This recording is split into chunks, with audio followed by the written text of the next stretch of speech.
Hello दोस्तों, welcome to my YouTube channel. तो आज हम लोग कवर करने वाले हैं क्लास 6 हिस्ट्री का 4th चैप्टर। इसके पहले हम लोग 3 चैप्टर कवर कर चुके हैं, जिसमें हम लोगों ने देखा कि कैसे 20 लाख साल पहले से लेकर के 3900 ईयर्स एगो तक, मतलब हड़प्पन सिविलाइजेशन जो है उसका जब डिक्लाइन हुआ था, तब तक लोग जो है किस तरीके से रहा करते थे, कैसे उनका लाइवलीहुड हुआ करता था, ये सारी चीज़ें हम लोगों ने देखा था। जिसमें हमने देखा कि सबसे पहले शुरुआत होती है आपकी स्टोन एज से, है ना। 20 लाख साल पहले से अराउंड 4000 ईयर्स एगो का जो समय था, इसको जो हम लोग स्टोन एज के नाम से जानते हैं। मैंने आपको बताया था, पहले एक्सप्लेन किया हुआ है बहुत अच्छे से टाइमलाइन के साथ में। ठीक है, तो जो स्टोन एज है उसको हम लोग 3 पार्ट में डिवाइड करते हैं मोस्टली, पैलियोलिथिक, मीजोलिथिक और नियोलिथिक। तो पैलियोलिथिक जो एज थी उसमें हमने देखा कि ये लोग स्टोन के टूल्स यूज़ किया करते थे, जो मतलब रफली थोड़ा बने हुआ करते थे, जैसे कोर टूल्स हो गए, फ्लेक टूल्स हो गए, ये सारे पैलियोलिथिक समय में वो लोग यूज़ करते थे। इसके अलावा वो लोग हंटिंग और गैदरिंग किया करते थे। इसके बाद हमने देखा कि मीजोलिथिक पीरियड आता है। इसमें क्या होता है कि ये लोग जो इस टूल्स का यूज़ करते थे वो काफ़ी छोटे छोटे टूल्स हुआ करते थे। हमने ये चीज़ समझा था कि ये इसका कैरेक्टरिस्टिक फीचर भी है, कई बार एग्जाम में भी पूछ लिया जाता है कि ये जो छोटे छोटे टूल्स होते थे इनको हम लोग क्या कहते थे, माइक्रोलिथ्स बोलते थे। क्या बोलते थे? माइक्रोलिथ्स, है ना। इसके बाद ये लोग जो है एनिमल रियरिंग भी स्टार्ट कर देते हैं मीजोलिथिक पीरियड में ही। तो मतलब एक तरीके से ये लोग हर्डर्स बन जाते हैं। अब आगे जब हम लोग देखते हैं नियोलिथिक एज, तो उसमें ये लोग एग्रीकल्चर की भी शुरुआत कर देते हैं। एग्रीकल्चर मतलब ढेर सारी क्रॉप्स वगैरह ग्रो करने लगते हैं, जैसे व्हीट हो गया, बार्ले हो गया, ये सारी क्रॉप्स जो है वो लोग ग्रो करने लगते हैं। अब चूंकि एग्रीकल्चर स्टार्ट हो जाता है तो उसकी वजह से ये लोग जो है सेटलमेंट भी शुरू हो जाता है उसके आसपास, क्योंकि अगर एग्रीकल्चर होगा तो उसके लिए रुकना भी पड़ता था, उन लोगों को काफ़ी समय तक स्टे करना पड़ता था, तो विलेजेस का डेवलपमेंट हो गया था। अब उसके बाद हमने देखा अराउंड 4700 ईयर्स एगो से आपका 3900 ईयर्स एगो तक, ये जो समय था ये मेच्योर हड़प्पन फेज था। यानी इस समय पर हड़प्पा सिविलाइजेशन का जो है डेवलपमेंट हुआ था, बहुत अच्छे तरीके से फ्लरिश कर रही थी। इस समय सिटीज़ पूरी तरीके से डेवलप हो गई थी, जो एक तरीके से बहुत प्लान्ड हुआ करती थी। उनके जो हाउसेज होते थे वो बहुत वेल स्ट्रक्चर्ड होते थे। जो स्ट्रीट्स थी वो जो है ग्रिड पैटर्न में बनी हुई थी। जो पूरे सिटी थी उसको जो है 2 पार्ट में मोस्टली डिवाइड किया जाता था, सिटाडेल और लोअर टाउन में। लोअर टाउन में कॉमन पीपल रहा करते थे, सिटाडेल में जो है रूलर्स या फिर कुछ स्पेशल लोग जो है वो लोग रहा करते थे। ये सारी चीज़ें हम लोग लास्ट चैप्टर में कवर कर चुके हैं।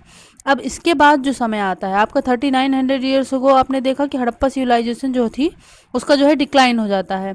अब डिक्लाइन क्यों होता है ये रीज़न हमारा क्लियर नहीं है, क्योंकि कुछ हिस्टोरियंस का मानना है कि वहाँ पर फ्लड आए होंगे जिसकी वजह से वो सिविलाइजेशन पूरी तरह डिस्ट्रॉय हो गई। इसके अलावा कुछ का मानना है कि वहाँ पर ड्रॉट्स हो गए होंगे, जहाँ जिन नदियों के किनारे पर, ये आप लोगों ने देखा था कि हड़प्पा सिविलाइजेशन जो है इंडस रिवर, मतलब नॉर्थ वेस्ट में हमारे इंडस रिवर, उसकी जो ट्रिब्यूटरीज हैं तो उनके आसपास ही डेवलप हुई थी, है ना। तो ऐसा मानना है कुछ का कि जिन नदियों के आसपास ये लोग रहते थे तो वहाँ पर जो है वो नदियाँ सूख गई होंगी, तो इस वजह से ड्रॉट की वजह से उन लोगों को काफ़ी प्रॉब्लम हुई और ये पूरी सिविलाइजेशन ख़त्म हो गई। तो ये इस तरीके से अलग अलग स्टोरीज का अलग अलग मानना है, बट एग्जैक्ट रीज़न क्या था कि एक इतनी बड़ी सिविलाइजेशन जिसमें बेक्ड ब्रिक्स का यूज़ किया जा रहा था और इतनी ज़्यादा डेवलप हो चुकी थी उस समय पर, अचानक ऐसा क्या हुआ कि वो पूरी सिविलाइजेशन ख़त्म हो गई। और लेकिन ये चीज़ क्लियर थी कि ख़त्म हुई, डिक्लाइन हुआ था। क्यों? क्योंकि जो इतनी वेल स्ट्रक्चर्ड सिटी थी ये सारी आपको डिमिनिश होते हुए दिखाई देगी।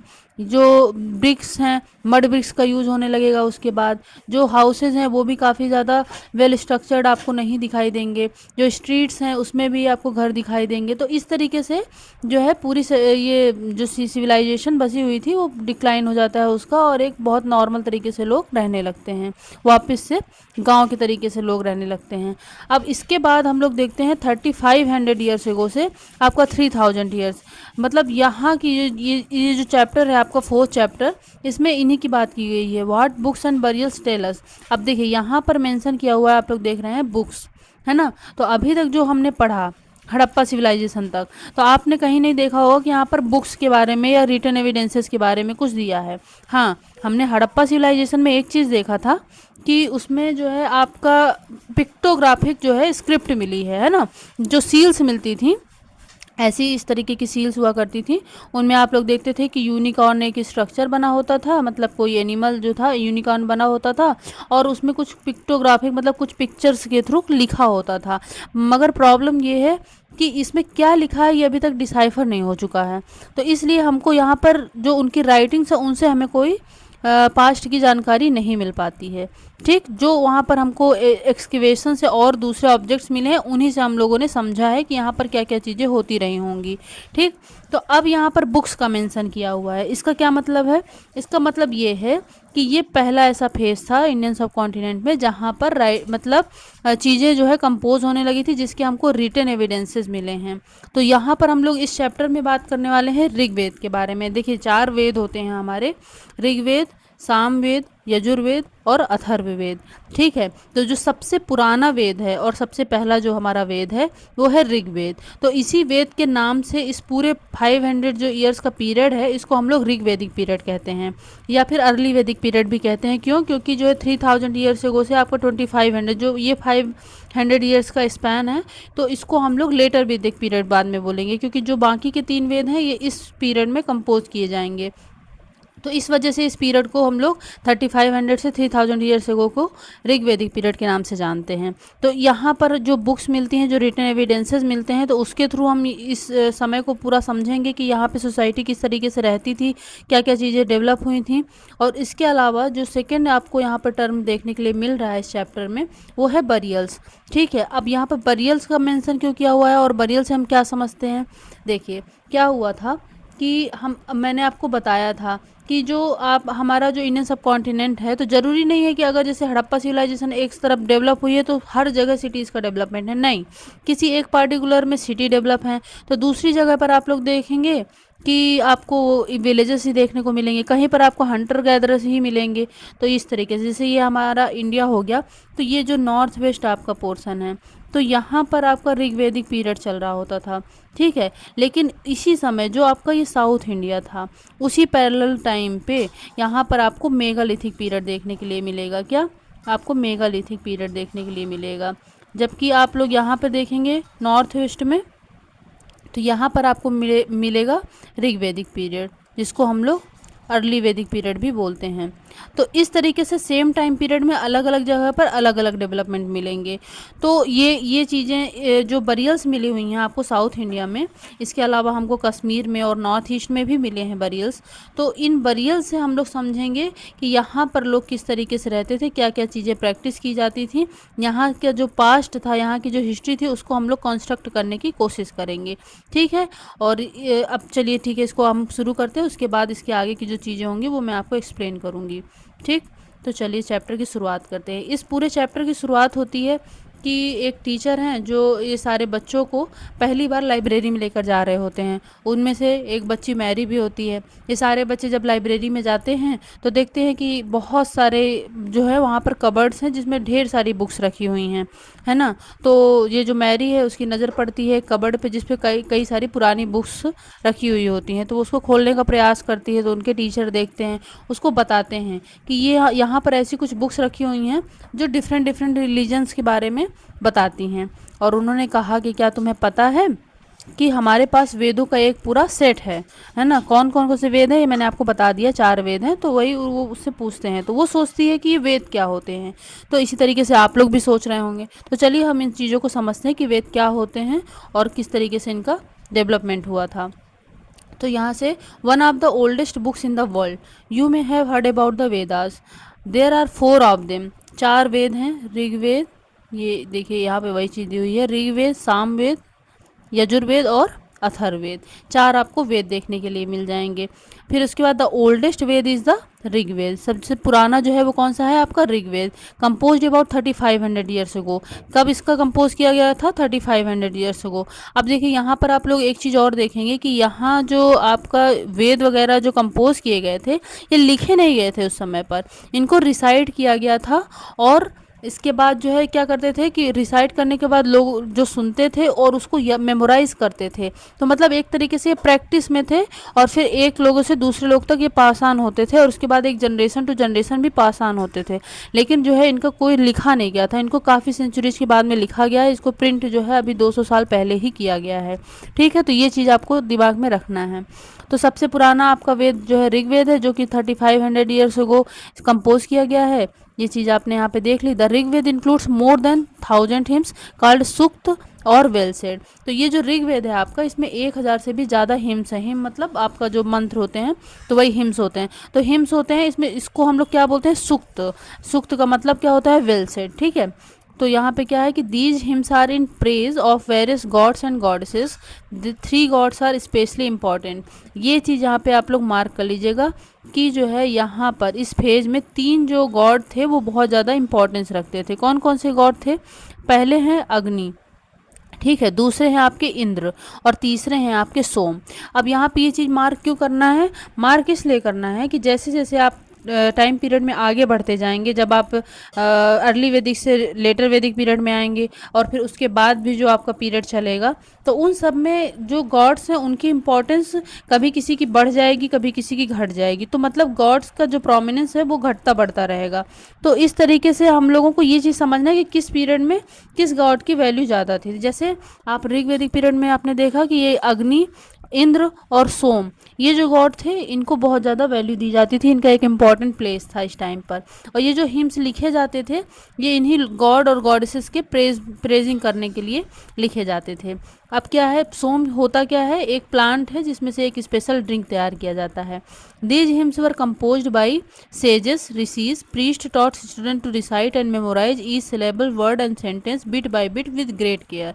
तो ये जो हिम्स है ये कंपोज करता कौन था? जो सेजेस होते थे, मतलब जो ऋषि मुनि होते थे, तो वो लोग इनको कंपोज किए हुए थे। और फिर जो पुजारी होते थे ये स्टूडेंट्स को पढ़ाते थे, रिसाइट करना सिखाते थे और ये लोग मेमोराइज करते थे एक एक शब्द को, एक एक वाक्य को बहुत ही केयरफुली, है ना, क्योंकि उस समय लिखा हुआ नहीं था कि जो है आराम से लोग पढ़ते रहेंगे। नहीं, वो लोग बहुत ही ध्यान से सुनते थे, बहुत ही ध्यान से उस चीज़ों को मेमोराइज करते थे। Most of the hymns were compose taught and learn by main. अब देखिए ज़्यादातर जो हिम्स हैं उनको किसने कंपोज किया है? जो मेल्स थे उन्होंने कंपोज किया। लेकिन इनमें से कुछ हिम्स आपको ऐसे भी मिल जाएंगे जिनको वीमेन ने कंपोज किया है। The Rigveda is in old or Vedic Sanskrit which is different from Sanskrit you learn in school these days. मतलब जो ऋग्वेद की लैंग्वेज थी वो क्या थी? ठीक है, ये भी यहाँ पर देख लीजिएगा कि ऋग्वेद की जो लैंग्वेज थी वो क्या थी? वैदिक संस्कृत। ठीक है, अब ये जो संस्कृत हम लोग स्कूल वगैरह में पढ़ते हैं इससे थोड़ा सा डिफरेंट होती है आपकी वैदिक संस्कृत।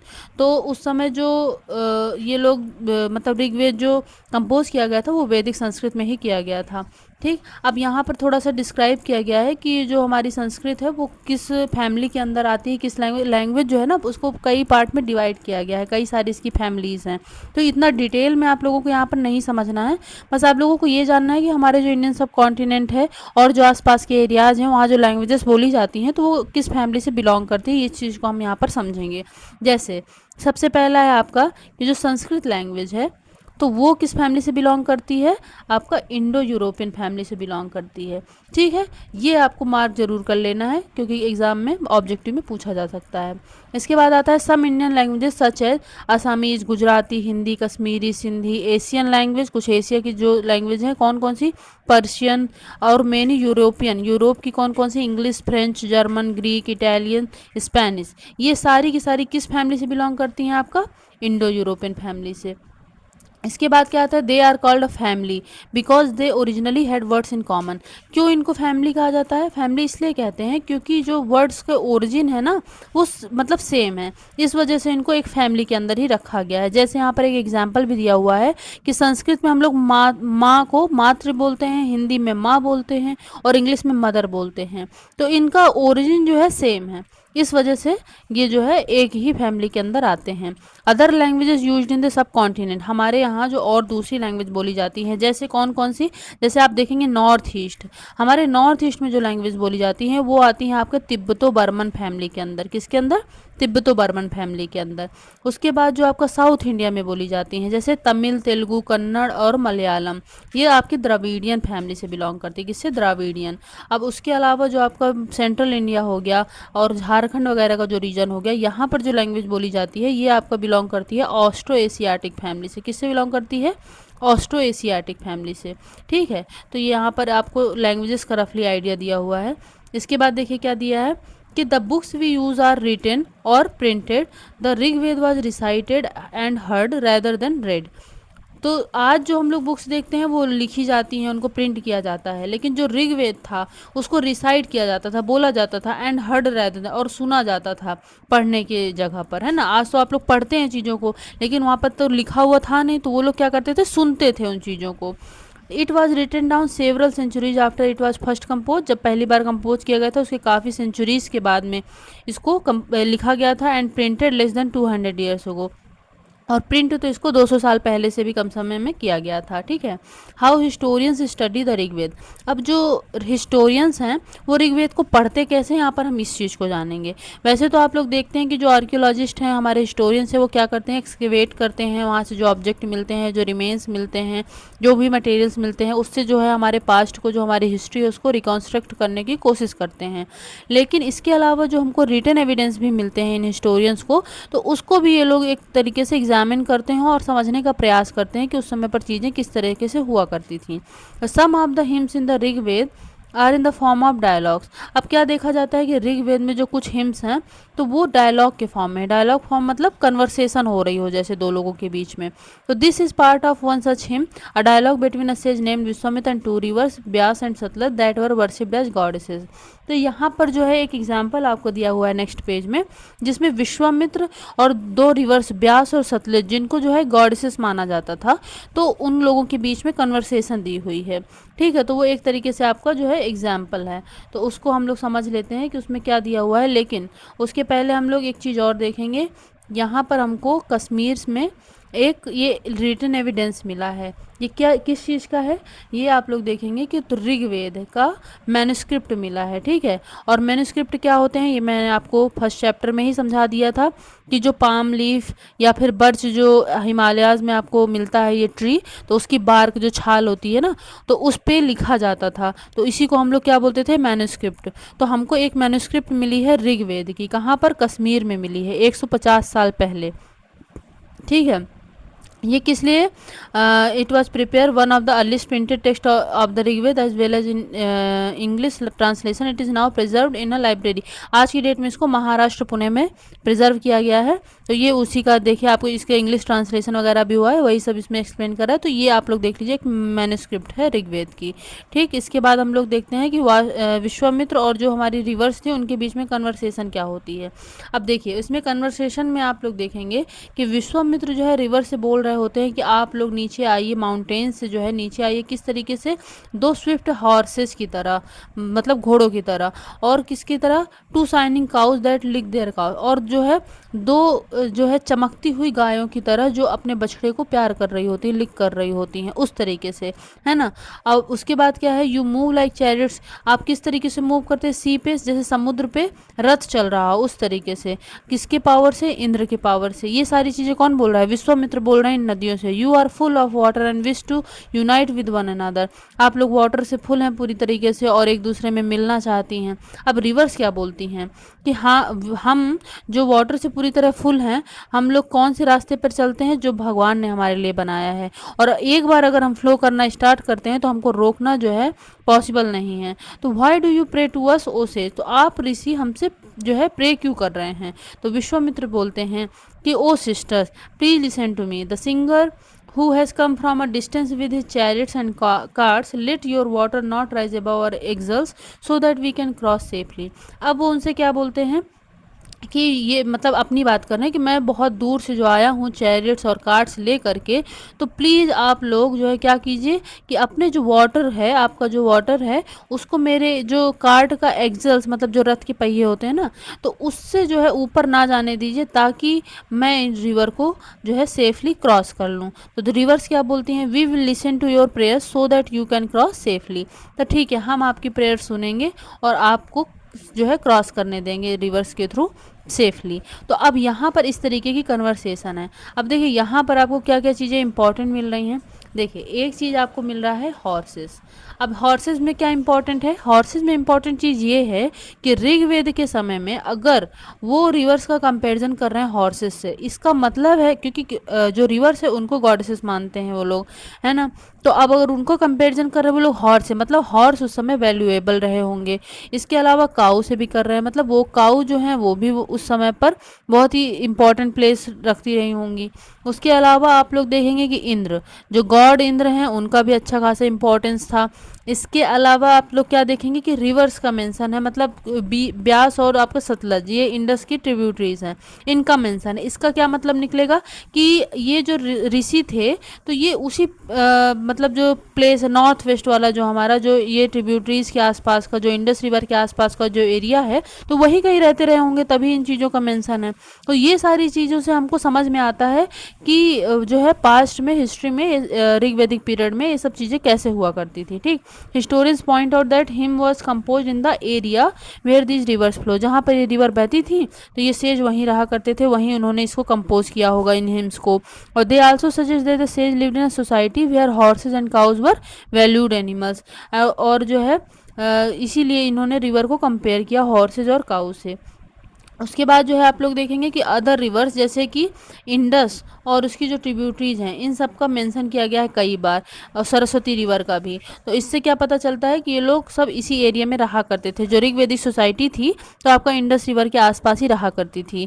ठीक, और जबकि गंगा और यमुना इन रिवर्स को एक बार मेंशन किया हुआ है। तो इसका क्या मतलब आप लोग समझेंगे कि यहाँ पर ज़्यादा लोग नहीं रहा करते थे, इसलिए इन रिवर्स का ज़्यादा मेंशन नहीं है। लेकिन आप लोग बाद में देखेंगे जो बाद की सोसाइटीज़ थी तो ये गंगा रिवर के आसपास शिफ्ट हो गई थी, तो फिर इसका गंगा रिवर का भी बहुत ज़्यादा इंपॉर्टेंस बढ़ जाता है बाद के समय में। पर अभी आप लोग देख रहे हैं तो जो इंडस रिवर है उसकी जो ट्रिब्यूटरीज हैं तो उनको काफ़ी ज़्यादा इंपॉर्टेंस दी गई है। अब इसके बाद हम लोग देखते हैं कैटल्स, हॉर्सेस एंड चैरियट्स। अब इन सब चीज़ों का क्या महत्व था उस समय में, ये सब चीज़ों को हम समझेंगे। There are many prayers in the Rigveda for cattle children specially sons and horses. तो यहाँ पर क्या है कि आप लोगों को ऋग्वेद में ऐसे बहुत सारे हिम्स मिल जाएंगे, ऐसी बहुत सारी प्रेयर्स हैं जो किसके लिए की गई हैं। एक तो पहली बात है कैटल के लिए, है ना, और दूसरी बात है चिल्ड्रन, अब उसमें भी स्पेशली सन के लिए और हॉर्सेस के लिए। तो इसका क्या मतलब है, देखिए कैटल जो है उस समय पर एक तरीके से वेल्थ हुआ करती थी, है ना। तो कैटल वेल्थ थी, इसलिए लोग भगवान से मांगते थे कि हमारे पास ज़्यादा से ज़्यादा कैटल्स हों।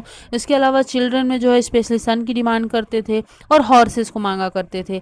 Horses were yoke to chariots that were used in battles which were fought to capture cattle. तो हॉर्सेस का क्या इस्तेमाल था, वो लोग जो है चैरियट्स में हॉर्सेस का इस्तेमाल करते थे, जो बैटल्स वगैरह में यूज़ होते थे चैरियट्स। तो ये बैटल्स किस लिए हुआ करते थे, बैटल्स होते थे कैटल्स के लिए, क्योंकि कैटल जो है वेल्थ थी, जिसके पास जितने ज़्यादा कैटल होते थे वो उतना ही ज़्यादा पावरफुल माना जाता था। तो इस वजह से बैटल होती थी कैटल के लिए। इसके अलावा भी बैटल्स होती थी किसके लिए, जैसे लैंड के लिए। अब लैंड से क्या था फ़ायदा कि land was important for pasture and for growing hardy crops that ripened quickly such as barley. मतलब पेस्चर के लिए इम्पॉर्टेंट था और दूसरा जो है हार्डी क्रॉप्स को ग्रो करने के लिए। अब पेस्चर क्यों चाहिए भाई उनको, क्योंकि देखिए कैटल जो है इम्पॉर्टेंट था। कैटल वो लोग जिसके पास जितना ज़्यादा होता था उतना ज़्यादा वेल्दी होता था वो, तो वो लोग ज़्यादा से ज़्यादा कैटल रखने का प्रयास करते थे। अब अगर कैटल है तो उनको पेस्चर लैंड भी चाहिए होता था, तो इसलिए एक तो हो गया लैंड की उनको नीड, और दूसरा चीज़ जो है हार्डी क्रॉप्स को ग्रो करने के लिए भी, कि भाई क्रॉप को ग्रो करना है तो लैंड तो चाहिए ना, इसके लिए बैटल्स होती थी। इसके अलावा आप लोग देखेंगे some battles were fought for water and to capture people. तो इसके अलावा जो है वाटर के लिए भी बैटल लड़ी जाती थी और लोगों को कैप्चर करने के लिए। अब लोगों को क्यों कैप्चर करते थे ये लोग, क्योंकि जो लोगों को कैप्चर करते थे उनको ये लोग स्लेव की तरह ट्रीट किया करते थे। तो स्लेव की तरह कैसे ट्रीट करते थे कि इनको जो भी मर्जी होती थी वो इनसे फिर काम करवाया करते थे। तो इस वजह से ये लोग लोगों को कैप्चर करने के लिए भी बैटल लड़ा करते थे। अब ये जो बैटल लड़ेंगे तो उससे जो है इनको कुछ वेल्थ मिलेगा, तो अब उस वेल्थ का ये लोग क्या करते थे, किस तरीके से डिस्ट्रीब्यूशन करते थे वो समझते हैं। Some of the wealth that was obtained was kept by the leaders, some was given to the priest and the rest was distributed amongst the people. तो क्या होता था कि कुछ जो है जो लीडर्स होते थे, अब देखिए यहाँ पर एक चीज़ और जानिएगा, कि जो यहाँ पर ऋग्वेदिक सोसाइटी थी तो उसमें लोग जो है नॉर्मली रहते थे। अब उसमें जो लीडर होते थे उनके, तो उसको हम लोग राजा कहते हैं। लेकिन आप लोग सोच रहे होंगे राजा जो आप लोगों के इमेजिनेशन में है कि भाई कोई राजा है जो सिंहासन पे बैठा हुआ है, उसके मंत्री हैं, उसका महल है, तो ये सारी चीज़ें आप लोग देखेंगे। पर यहाँ पर जो राजा होते थे ये इस तरीके से नहीं होते थे। यहाँ के जो राजा थे वो बिल्कुल नॉर्मल पीपल की तरह ही होते थे। बस अंतर क्या था कि जो थोड़ा सा ब्रेव होते थे, जो थोड़ा स्किल्ड होते थे, स्ट्रांग होते थे, पावरफुल होते थे, तो उनको आपस में सब लोग मिल करके उनको लीडर जो है डिक्लेयर कर देते थे। अब वो लीडर अगर बन गए हैं तो उनको जो है राजा बोलते थे। अब उनका काम क्या होता था कि जब कोई बैटल होती थी, जब ऐसा कुछ वॉर होता था, तो उनका काम होता था लीड करना। बाकी इससे ज़्यादा उनका इम्पोर्टेंस नहीं था कि उनके पैलेस या कोई ऐसी जगह में रहा करते थे, ऐसा कुछ भी नहीं था इस समय पर। तो वही बोल रहे हैं कि जब यहाँ पर हमको ये वॉर वगैरह से जो इनको वेल्थ मिलती थी, तो उसका ये लोग क्या करते थे, लीडर जो होते थे कुछ खुद रख लेते थे, उसके अलावा कुछ जो है प्रीस्ट होते थे, जो ब्राह्मण्स होते थे, उनको दे देते थे, और उसके अलावा जो और बचता था वो लोगों में डिस्ट्रीब्यूट कर दिया जाता था। इस समय कोई टैक्स वैक्स नहीं लिया जाता था। ठीक। Some wealth was use for performance of yajnas और sacrifices in which offerings were made into the fire. तो कुछ जो है वेल्थ का यूज यज्ञ के लिए, मतलब सैक्रिफाइस करने के लिए भी किया जाता था।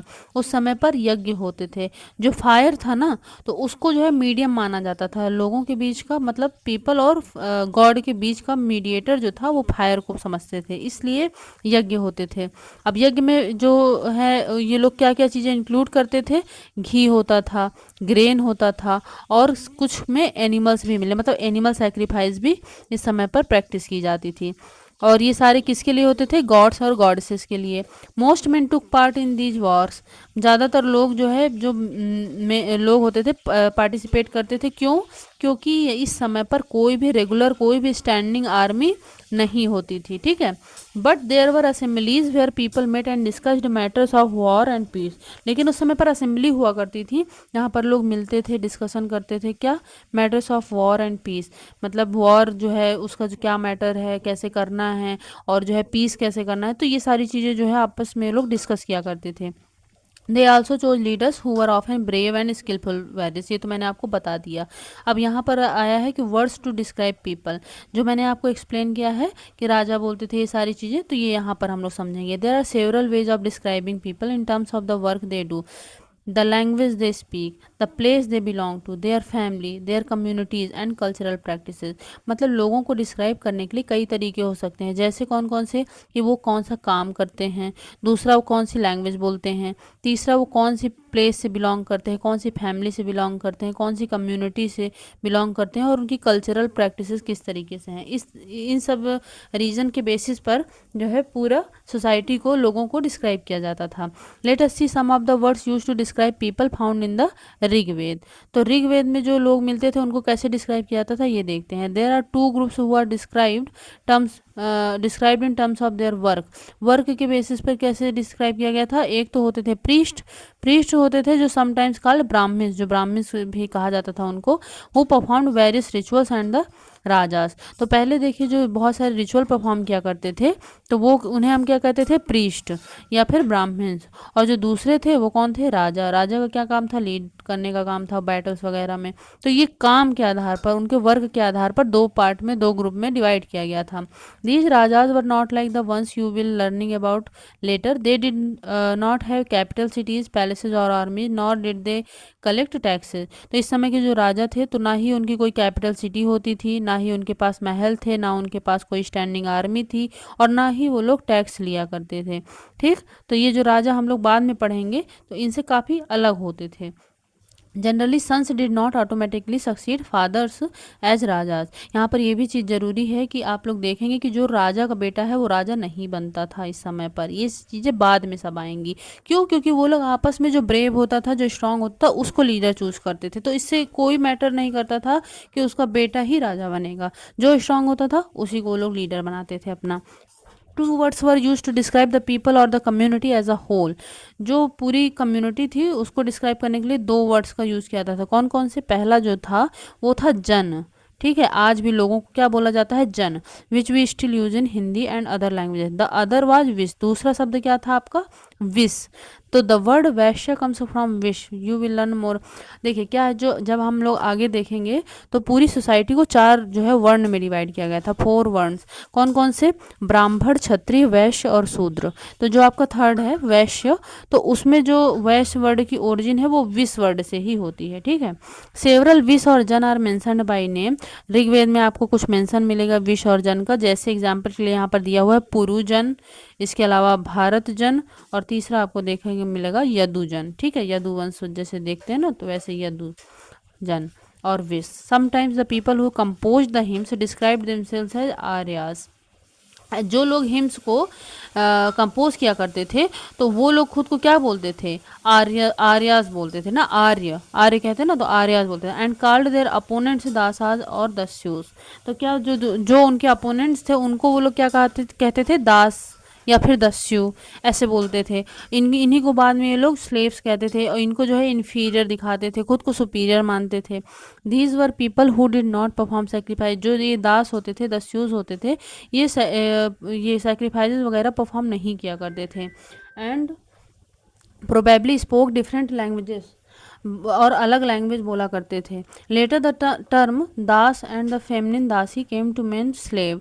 बाद में जो है दास जो है उसका मतलब क्या हो गया था? स्लेव। जो मैंने आपको बताया कि दास का मतलब जो है बाद में ये लोग स्लेव की तरह उनको स्लेव मानते थे, उनको इन्फीरियर दिखाते थे। Slaves were women and men who are often captured in war. तो ये स्लेव्स होते कौन से थे? जो ऐसे मेल्स फीमेल्स जो होते थे जिनको वॉर में कैप्चर किया करते थे, तो उन्हीं लोगों को ये लोग स्लेव्स बनाते थे।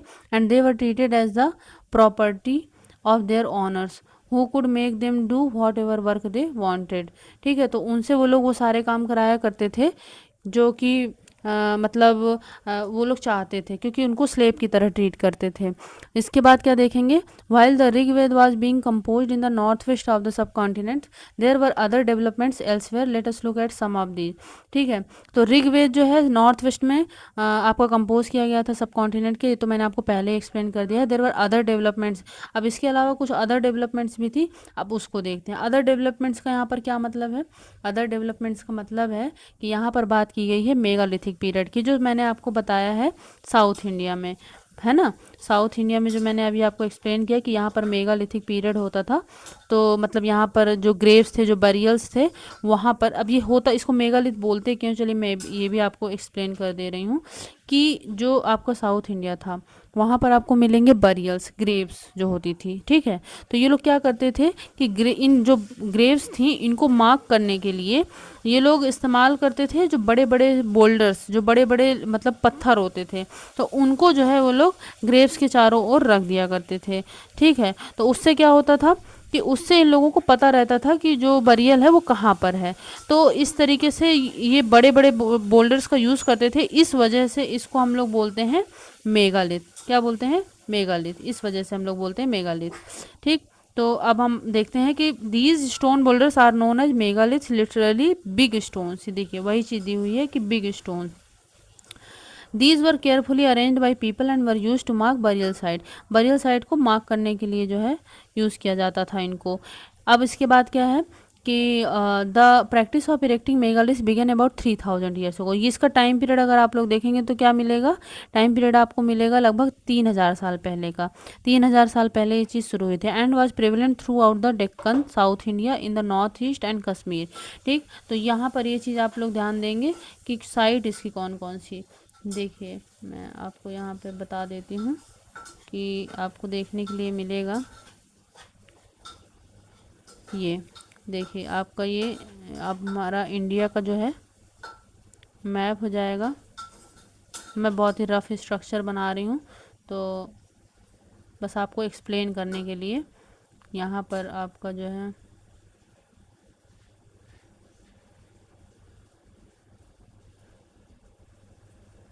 थोड़ा मैप जो है अच्छा नहीं है, लेकिन ठीक है जो भी है, बस आपको मुझे एक्सप्लेन करना है। तो देखिए पहली चीज़ आपको यहाँ पर क्या मिलेगी, जो आपका ये नॉर्थ वाला साइड है। नॉर्थ में कहाँ पर? नॉर्थ में आपका जो है कश्मीर वाले रीजन में, ठीक है। यहाँ के कौन से वाले रीजन में? जो है कश्मीर। इसके अलावा जो है आपको यहाँ कहाँ? नॉर्थ ईस्ट, ठीक। और इसके अलावा कहाँ पर आपको जो ये साउथ इंडिया है, साउथ इंडिया, स्पेशली आपको एग्जाम्पल भी मिलेगा यहाँ पर ब्रह्मगिरी का, ब्रह्मगिरी का। तो ये सब क्या है, ये आपका मेगालिथिक साइट है। इसके अलावा अगर आप लोग देखेंगे, आप लोग अगर यहाँ पर देखेंगे, ये जो नॉर्थ वेस्ट वाला एरिया है आपका यहाँ पर, तो ये कौन सा है आपका, ऋग्वेदिक है। यहाँ पर ऋग्वेदिक सोसाइटी होती थी। तो इस तरीके से आपका ये मैप होता था। मेगालिथिक जो है साइट की जो जगह हैं वो सारी हैं। चलिए अब इसके बाद आगे का समझते हैं हम लोग। यहाँ पर देखेंगे आप लोग कि आपको ये एक डायग्राम दिख रहा है। ये क्या है, ये बरियल साइट का ही आपको डायग्राम दिख रहा है। यहाँ पर आप लोग को क्या देखने के लिए मिलेगा, देखिए ये आपका बरियल है, ठीक। उसके बाद आप लोग क्या देख रहे हैं कि इसके चारों ओर ये बड़े बड़े से स्टोन रखे गए हैं, है ना। इन्हीं को हम लोग क्या बोलते हैं, मेगालिथ्स बोलते हैं। यहाँ पर आपको एक चीज़ और मिलेगी इस डायग्राम में, आप लोग ध्यान देंगे तो यहाँ पर एक ये आपको होल दिख रहा होगा, दिख रहा होगा ना। ये जो होल है इसको हम लोग बोलते हैं पोर्ट होल्स।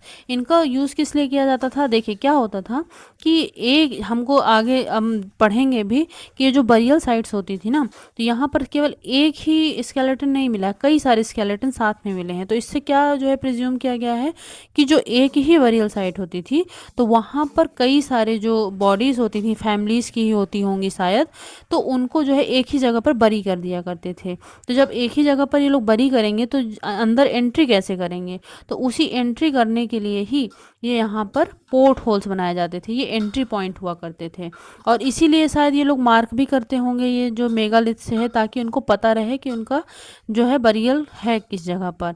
तो ये साइन पोस्ट की तरह भी काम करते थे। This type of megalith known as a cist. इस तरह के जो होते थे, जिस तरह का आपको डायग्राम में दिया हुआ है, इसको सिस्ट बोलते थे। And some cist like the ones on here have port holes, ये देखिए दिया है port holes which could be used as an entrance. उसके बाद आता है सम इम्पॉर्टेंट मेगालिथिक साइट्स। ये जो है हमने आपको उस चैप्टर में जो है सेकंड चैप्टर में मैप में दिखाया था ब्रह्मगिरी, अभी मैंने आपको लास्ट पेज में, लास्ट स्लाइड में बता भी दिया। While some megaliths can be seen on the surface, other megalithic burials are often underground. अब आपको यहाँ पर देखेंगे कि कुछ जो मेगालिथ्स मिलेंगे वो आपको सरफेस पे मिलेंगे, पर कुछ जो है वो आपको अंडरग्राउंड भी मिलेंगे, ठीक है। तो डिफरेंट डिफरेंट टाइप्स के आपको मेगालिथिक ये स्टोन मिल जाएंगे। Sometimes archaeologists find a circle of stone boulders और a single large stone standing on the ground, there are the only indication that there are burials beneath. इसका क्या मतलब हुआ, ये देखिए कुछ साइड पे आप लोग देखेंगे कि इस तरीके से बड़े बड़े जो है स्टोन को, सिर्फ स्टोन स्लैब को ये लोग ऐसे इरेक्ट कर देते थे बरियल साइट के आसपास में। तो एक तो इस तरीके से होते थे सिंगल वाले, इसके अलावा जो है आप लोगों ने देखा कि ऐसे कोई बरियल साइट है तो उसके चारों ओर भी होते थे।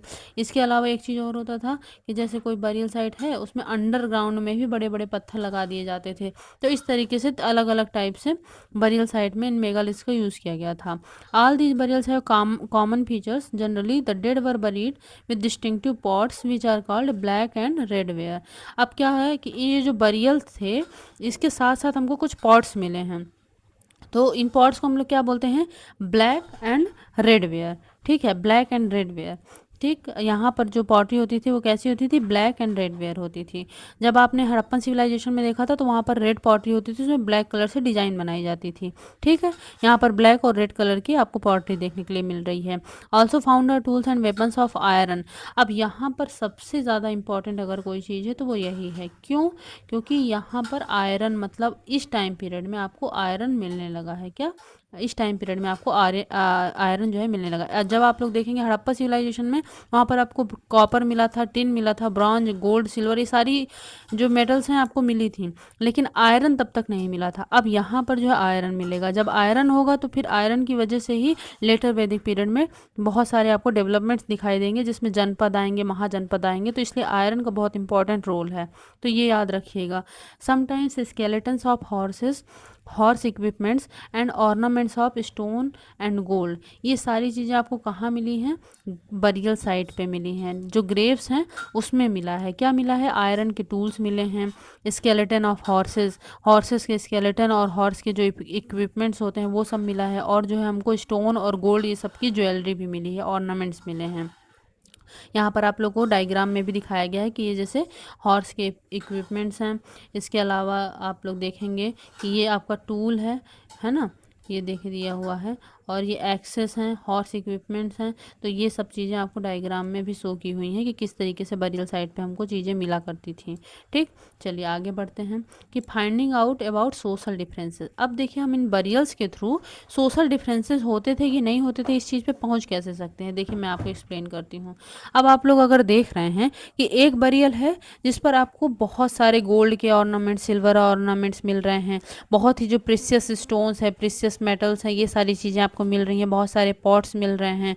तो और दूसरी आप बरियल साइड देखिए तो उसमें आपको मतलब जैसे आयरन के हो गए, या थोड़ा सा मतलब जो ज़्यादा प्रीशियस नहीं है, थोड़ा सस्ते टाइप के जो मेटल्स हैं उसके आपको ऑब्जेक्ट्स मिल रहे हैं, ऑर्नामेंट्स स्टोन के मिल रहे हैं, या फिर जो पॉट्स हैं वो बहुत कम मिल रहे हैं।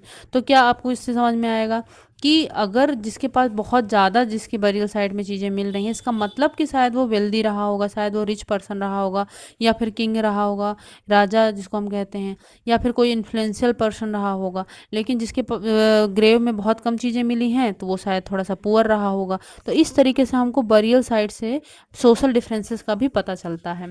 ठीक है, archaeologists think that objects found with the skeleton probably belong to the dead person. Sometimes more objects are found in one grave than in another. Find Brahmagiri. Brahmagiri मैंने आपको बताया है कि कहाँ पर था। ठीक है, तो one skeleton was buried with 33 gold beads, 2 stone beads, 4 copper bangles and 1 council. तो आपको ब्रह्मगिरी में एक ऐसा ग्रेव मिलेगा जिसमें क्या है, 33 गोल्ड के बीड्स मिलेंगे, गोल्ड की जो मालाएं मिलेंगी 33, और 2 जो है स्टोन के बीड्स मिले हैं, 4 जो है आपके कॉपर के बैंगल मिल जाएंगे, और 1 कांच की सेल। तो अब इतनी सारी चीज़ें अगर किसी बरियल साइट पे मिल रही हैं, इसका मतलब कि वो थोड़ा सा वेल्दी पर्सन रहा होगा।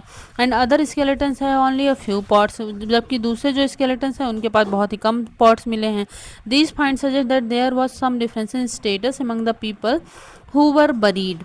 तो मतलब जो लोग बरी किए जाते थे उनमें सोशल डिफरेंसेस हुआ करते थे, उनके स्टेटस जो है अलग अलग होते थे। सम वर रिच, कुछ रिच थे, कुछ पुअर थे, कुछ चीफ थे, और कुछ फॉलोअर्स होते थे।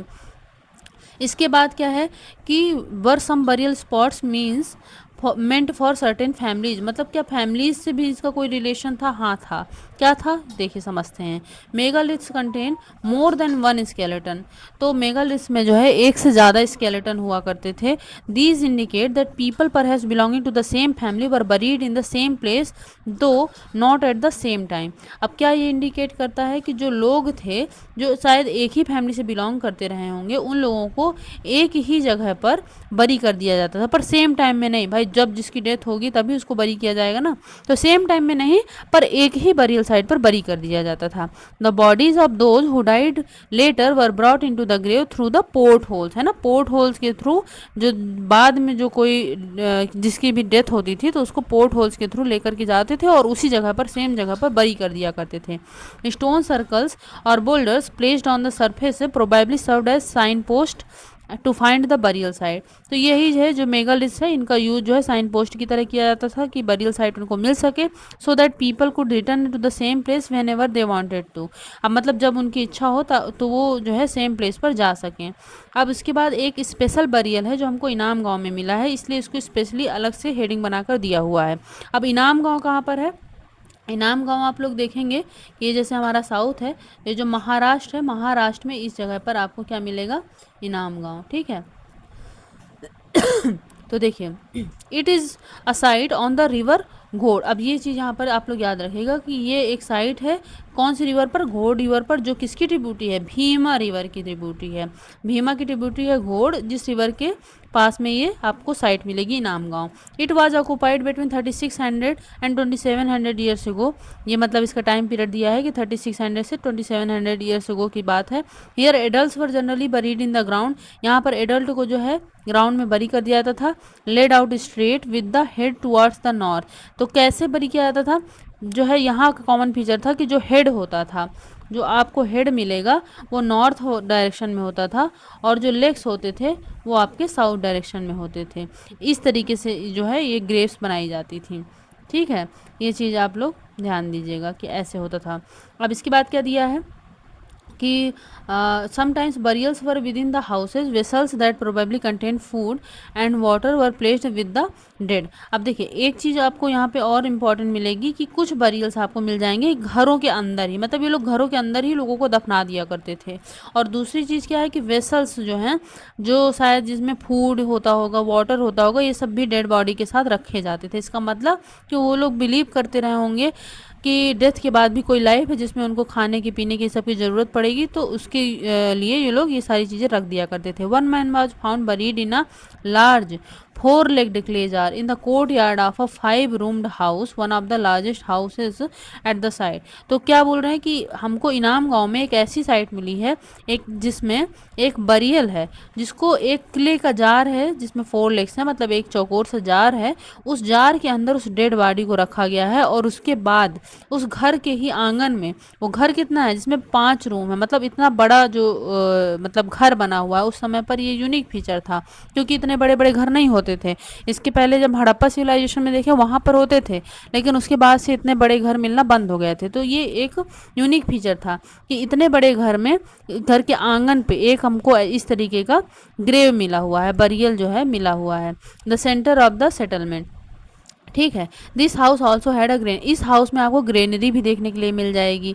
The body was placed in a cross leg, और ये जो बॉडी थी वो किस तरीके से थी, क्रॉस लेग पोजीशन में थी, मतलब जो है लेग जो है एक दूसरे को क्रॉस कर रहे थे, वैसे पोजीशन में रखी गई थी। अब स्केलेटन से हमको पता क्या चलता है, क्या स्केलेटन से हमको जेंडर के बारे में पता चल सकता है, क्या हमको ये चल सकता है कि चाइल्ड है या फिर मेल है या फिर फीमेल है? हाँ, पता चल सकता है। कैसे? देखिए, पहली बात तो ये कि अगर आपके जो बोन्स हैं उनका साइज छोटा है तो उससे तो हम लोग आराम से समझ सकते हैं कि किसी चिल्ड्रन का, किसी चाइल्ड का स्केलेटन होगा। ठीक है। अब यहाँ पर बात आती है मेल्स और फीमेल्स की। इसको हम कैसे समझें कि जो है मतलब ये कौन सी जो स्केलेटन है वो किसका है? तो देखिए, अगर आप लोग देखेंगे कि मतलब ऑब्जेक्ट्स के अनुसार अगर आप लोग देखने का प्रयास करेंगे कि जैसे ऑर्नामेंट्स हैं या ऐसी कुछ चीज़ें हैं तो वो होंगे फीमेल्स के स्केलेटन, तो ऐसा नहीं है। उस समय पर जो है मेल्स भी ऑर्नामेंट्स पहना करते थे। तो हमको स्केलेटन जो बोन्स है ना उसके थ्रू पता चलता है। उसके थ्रू कैसे? जो पेल्विक बोन होती है, पेल्विक बोन है ना, जो कमर वाली बोन्स होती हैं, तो उसमें आपका डिफरेंस मिलता है मेल और फीमेल में। क्या डिफरेंस मिलता है? जो फीमेल्स की पेल्विक बोन्स होती हैं वो थोड़ा ब्रॉड होती है। क्यों? क्योंकि उनको चाइल्ड बेयर करना होता है, तो उसके लिए उनको फ्लेक्सिबिलिटी चाहिए होती है। तो इसके लिए जो पेल्विक बोन्स होती हैं फीमेल की वो ब्रॉड होती है, जबकि मेल्स की नैरो होती है। तो उसी से हमको पता चल जाता है कि स्केलेटन किसी मेल का है या फिर फीमेल का है। तो यही चीज़ यहाँ पर एक्सप्लेन की गई है, हम समझ लेते हैं। It is easy to make out the skeleton of a child from its small size, छोटे साइज से हम स्केलेटन पता करेंगे चाइल्ड का। However there are no major differences in the bones of a girl and boy. Can, अब girl और boy में जो है आपको डिफरेंस नहीं मिलेगा क्योंकि छोटे बच्चों में हम ज़्यादा डिफरेंसेस नहीं समझ सकते हैं। Can we make out whether skeleton were that of man और वीमेन? अब मैन और वीमेन में समझ सकते हैं, हाँ, जो मैंने आपको बताया। Sometimes people decide on the basis of what is found with the skeleton. For instance, if a skeleton is found with jewellery, अगर ज्वेलरी के साथ मिल रहा है तो it is sometimes thought to be that of women, तो ऐसा लगता है कि शायद वीमेन का होगा, पर नहीं। However there are problems with this, क्या प्रॉब्लम है कि मेन ऑल्सो वोर ऑर्नामेंट्स, उस समय जो मेन होते थे वो भी ऑर्नामेंट्स पहनते थे, ज्वेलरी पहनते थे। A better way of figuring out the sex of skeleton is to look at the bone structure, bone structure को देख करके हम समझ सकते हैं। द हिप और the pelvic area of women is generally larger to enable child bearing, जो pelvic जो बोन्स होती हैं, पेल्विक एरिया होता है वीमेन का ब्रॉडर होता है, लार्जर होता है, चाइल्ड बेयरिंग क्योंकि उनको करना होता है। These distinctions are based on modern skeletal studies, तो अभी हम जो स्टडी करते हैं उसके अनुसार हमको ये चीज़ें पता हैं। About 2000 years ago there was a famous physician named Charaka. अब देखिए 2000 साल पहले की बात है कि जो चरक थे उन्होंने भी क्या लिखा था अपनी बुक में, Charaka Samhita, medicine known as the Charaka Samhita. There he state that the human body has 360 bones. उन्होंने भी क्या बताया था कि हमारी ह्यूमन की बॉडी में 360 बोन्स होती हैं। पर आप लोग तो कहेंगे कि हमारी 206 हड्डियाँ ही होती हैं। हाँ, सही बात है, लेकिन उन्होंने कुछ और चीज़ें ऐड की थी। क्या? उन्होंने हमारे जो टीथ्स होते हैं, जो कार्टिलेजेस होती हैं, जो जॉइंट्स होते हैं, इन सब चीज़ों को भी ऐड किया हुआ था। This is a much larger number than the 200 bones that are recognized in modern anatomy. Charaka arrived at this figure by counting the teeth, joints and cartilage. तो उन्होंने इन चीज़ों को भी ऐड किया था, तो इस वजह से उनको 360 बोन्स जो है मिलती हैं। अब आते हैं ऑक्यूपेशन क्या होता था उस समय इनाम गांव में। तो ये भी जो है हमको वहाँ जो चीज़ें मिली हैं उससे समझ में आया है। कैसे? देखिए, आर्कियोलॉजिस्ट को क्या मिला है? Wheat, barley, rice, pulses, millets, peas, sesame, इन सब के जो है सीड्स मिले हैं। तो अगर इनके सीड्स मिले हैं, इसका मतलब कि ये सारी क्रॉप्स वो लोग ग्रो करते रहे होंगे, तो मतलब वो लोग एग्रीकल्चर करते थे। तो एक चीज़ हमको एक ऑक्यूपेशन के बारे में पता चला। दूसरा, bones of a number of animals many bearing cut marks that so they may have been used as food.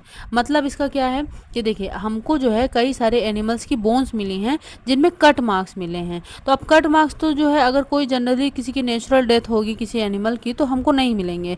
तो इसका मतलब है कि इन एनिमल्स को फूड की तरह वो लोग कंज्यूम किया करते थे। तो इससे क्या पता चलता है कि वो लोग हंटिंग भी करते रहे होंगे। And have also been found these include cattle, buffalo, goat, sheep, dog, horse, ass, pig, sambar, spotted deer, blackbuck, antelope, hare and mongoose. तो ये सारे एनिमल्स के हमको मिले हुए हैं bones. Besides birds, crocodile, turtle, crab and fish, ये सब भी मिला है, फिश वगैरह भी। There is evidence that fruits, अब इनको फ्रूट्स भी मिले हैं। कैसे? बेर, आंवला, जामुन, डेट्स, ये सारे फ्रूट्स मिले हैं। And variety of berries. तो इससे क्या पता चलता है कि ये लोग फूड भी कलेक्ट करते रहे होंगे, मतलब ये लोग गैदरिंग का काम भी करते थे। तो यहाँ से हमको क्या क्या चीज़ें पता चली कि एग्रीकल्चर भी करते थे, हंटिंग गैदरिंग भी करते थे, और जो है फूड को कलेक्ट करते, मतलब वही गैदरिंग का काम किया करते थे। तो ये जो है उस समय के हमको ऑक्यूपेशन एक तरीके से पता चलता है। अब देखिए, यहाँ पर जो हमको एक्स्ट्रा इन्फॉर्मेशन दी हुई है वो क्या दी हुई है? चाइना के बारे में दी हुई है। चाइना के बारे में क्या है देख लेते हैं कि 3500 ईयर्स को, जब हमारा ऋग्वेदिक पीरियड चल रहा था उस समय की बात है, कि we find some of the first evidence of writing in China. तो हमको वहाँ पर भी फर्स्ट एविडेंस मिलते हैं चाइना में राइटिंग के। These writings were on animal bones. तो ये जो राइटिंग थी वो किस पर मिली हैं हमको? एनिमल बोन्स पर थी, ठीक है, जानवरों की हड्डियों पे। These are called oracle bones. इनको क्या बोलते हैं? Oracle bones. क्यों? क्योंकि they were use to predict the future. इनका यूज़ किया जाता था फ्यूचर को प्रेडिक्ट करने में। और कैसे प्रिडिक्ट करते थे? देखिए, मैं अभी आपको बता रही हूँ कि kings god prescribes to write questions on the bones. Would they win battles? Would the harvest be good? Would they have sons? The bones were then put into the fire and they cracked because of the heat. Then fortune tellers studied these cracks and tried to predict the future. तो क्या होता था कि king लोग क्या करते थे कि इन हड्डियों पर जो है लिखने के लिए बोलते थे अपने अपने क्वेश्चन। जैसे क्या वो लोग जो बैटल्स लड़ने जा रहे हैं उसमें जीतेंगे, क्या इस बार जो हार्वेस्ट होगी, जो क्रॉप होगी वो बहुत अच्छी होगी, क्या उनको जो है मतलब जो बच्चा होने वाला है तो क्या वो लड़का होगा। तो ये सारी चीज़ें वो लोग पूछा करते थे। तो ये सारी जो क्वेश्चंस है लिखे जाते थे हड्डियों पर, फिर इनको फायर में डाला जाता था जिससे उसमें क्रैक डेवलप होते थे, और इन क्रैक को ही स्टडी किया करते थे फॉर्च्यून टेलर, जो बताते थे भविष्य के बारे में, और फिर उसके बाद प्रिडिक्ट करते थे कि क्या मतलब होगा आगे। As you may expect they sometimes made mistake. अब जो है इसमें कुछ गलतियां भी होती थी। These kings lived in palaces in cities. तो ये जो चाइना में जो किंग्स थे इस समय पर, ये लोग पैलेसेज में, महल में रहा करते थे। They amassed vast quantities of wealth including large elaborately decorated bronze vessel. However they did not know the use of iron. तो ये लोग आयरन का यूज नहीं जानते थे, जबकि इनके यहाँ पर ब्रॉन्ज के बड़े बड़े और डेकोरेटेड वेसल्स मिले हुए हैं, लेकिन आयरन नहीं जानते थे, ठीक है। और रहते ये लोग महलों में थे, जबकि हमारे यहाँ के राजाओं को हमने देखा कि जो है नॉर्मल पीपल की तरह ही रहते थे, सिर्फ जो है वॉर्स वगैरह में वो लोग लीड किया करते थे। अब बाद में जब आप लेटर वैदिक पीरियड में देखेंगे तो इनमें भी चेंजेस आएंगे। हमारे जो इंडियन सब कॉन्टिनेंट है इनमें भी काफ़ी सारे चेंजेस देखने को मिलेंगे, बट फिलहाल वो लोग जो है कॉमन पीपल की तरह रहते थे, ठीक है। तो इस तरीके से आपका जो ये पूरा चैप्टर है ये ख़त्म होता है। इसके बाद आपके इसमें कुछ क्वेश्चंस वगैरह दिए हुए हैं, जैसे यहाँ पर देख सकते हैं कि सुक्त, सुक्त किसको बोलते हैं? सुक्त मतलब होता है आपका वेल सेड। इसके बाद जो है देखेंगे कि चैरियट्स क्या होते हैं, यज्ञ के बारे में पूछा गया है। इसके अलावा आप देखेंगे कि दास और मेगालिथ क्या होते हैं, इस सब के बारे में जो है आपको पूछा गया है। तो आप देख सकते हैं कि जो मेगालिथ है वो स्टोन बिल्डर, और इस सुक्त जो है वो आपका वेल सेट। चैरियट्स देखेंगे तो यूज्ड इन बैटल्स। इसके बाद आप यज्ञ जो है सेक्रीफाइस, दास जो है वो स्लेव। तो इस तरीके से आप लोग इसका सॉल्यूशन भी देख सकते हैं। यहाँ पर कुछ डेट्स दी हुई हैं जो मैं आपको एक्सप्लेन कर चुकी हूँ कि जो वेदक कंपोजिशन स्टार्ट हुआ था 3500 ईयर्स एगो के अराउंड हुआ था, और इसके अलावा जो मेगालिथ थे 3000 ईयर्स एगो साउथ इंडिया में, कश्मीर में, और जो है नॉर्थ ईस्ट में सेटलमेंट इनाम गांव में जो 3600 से 2700 ईयर्स एगो का टाइम पीरियड में था, वो भी हमने पढ़ा। और जो चरक के बारे में दिया हुआ है वो 2000 ईयर्स एगो की बात है, वो भी हम लोगों ने समझा। अब यहाँ पर कुछ और क्वेश्चन है कि slaves were used for, slaves का यूज़ किस लिए किया जाता था? स्लेव्स से वो लोग काम कराया करते थे जो भी उनकी इच्छा होती थी। इसके अलावा मेगालिथ कहाँ मिलते हैं आपको? साउथ इंडिया, कश्मीर और नॉर्थ ईस्ट में। Stone circles, boulders on the surface were used to, mark करने के लिए बरियल साइट को। Port holes were used for, entrance के लिए यूज़ करते थे। पीपल एट इनाम गांव एट, ये आपको बहुत सारे जो आप पीछे आपने देखा है क्रॉप्स दी हुई हैं, जैसे व्हीट है, बार्ले है, सीसम है, ये सारे जो सीड्स मिले हुए हैं वही मेंशन कर देना है। इसके अलावा क्या है कि in what ways are the books we read today different from the Rigveda, आज से कैसे डिफरेंट हैं? पहली बात तो इसकी लैंग्वेज डिफरेंट है, वैदिक संस्कृत का यूज है। दूसरी बात कि जो है अभी तो हम लोग जो है बुक्स हैं उनको लिखते हैं, उसके बाद उसको प्रिंट कराया जाता है। पहले जो है उनको कंपोज किया गया था, उनको रिसाइट किया जाता था, सुना जाता था और मेमोराइज किया जाता था। What kind of evidence from burials do archaeologist use to find out whether there were social differences? Social differences का मैंने आपको बताया ही है कि जो वहाँ पे ऑब्जेक्ट्स मिलते हैं बरियल साइट्स पर, उसके आधार पर हम सोशल डिफरेंस के बारे में जानते हैं। इसके अलावा in what ways do you think that the life of raja was different from that of a dasa or dasi? तो राजा की कैसे डिफरेंट हुआ करती थी लाइफ? ये ऐसे डिफरेंट होती थी कि वो लोग जो दास होते थे उनको तो एक तरीके से स्लेव की तरह ट्रीट किया जाता था ना, और राजा जो होते थे वो लोग लीड करते थे, वो लोग लीडर हुआ करते थे, जो वेल्थ होते थे उसका भी डिस्ट्रीब्यूशन राजा ही किया करते थे। तो ये सारे जो है आपको डिफरेंसेस देखने के लिए मिलेंगे। तो इस तरीके से ये आपका पूरा जो 4th चैप्टर है वो एंड होता है। अब इसके बाद जो हम लोग नेक्स्ट चैप्टर है उसको कवर करेंगे। Thank you so much.